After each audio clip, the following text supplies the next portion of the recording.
Another page is written in the final chapter of the nation's first nuclear aircraft carrier, USS Enterprise. It left Naval Station Norfolk this morning to return to the place she was built more than 50 years ago. It's an iconic ship now back at Newport News Shipbuilding, where the fuel rods from its 8 nuclear reactors will be removed so that ship can be scrapped. 10 on your side's Art Kahn was at the shipyard when the Big E got there and joins us now with a story that is bittersweet, Art, right? Yeah, it really is, Tom. I mean, saying goodbye to something that you created and maintained for over half a century, it's not easy for the shipbuilders at Newport News. But the Enterprise came home today with a parting gift, not only for the shipyard, but for this region's economy as well.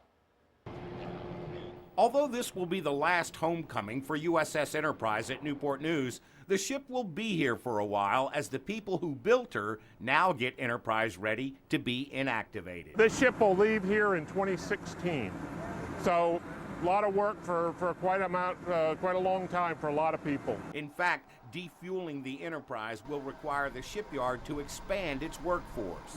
Got about 400 people working hourly wise. We're going to peak up to about 1,200 in about a year or so from now. A report from the U.S. Maritime Administration says more than 100,000 people work in the nation's private shipyards. Almost 27,000 of them work right here in Virginia. Direct employment.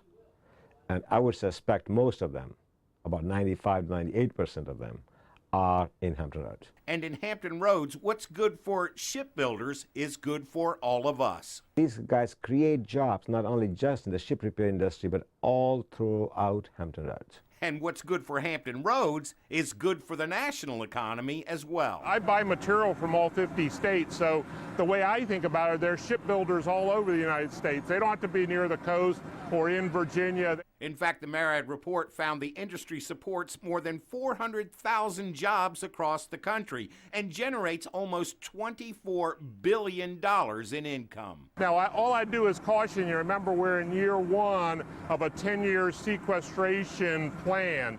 So we are not out of the woods yet. But the work to be performed on the Enterprise, along with the overhaul work being performed on the USS Theodore Roosevelt and the USS Lincoln, are long-term contracts. You know, these are, almost 4 or 5 year contracts for a lot of these ships here in the yard. Yeah, and that doesn't include new ship construction like what's going on with the Gerald R. Ford currently being built at Newport News. Even longer contracts there. Still, the Navy delayed the arrival of the USS Lincoln for a few months for its overhaul. And, with sequestration, the DOD could pull the plug again. Art Kahn, 10 on your side.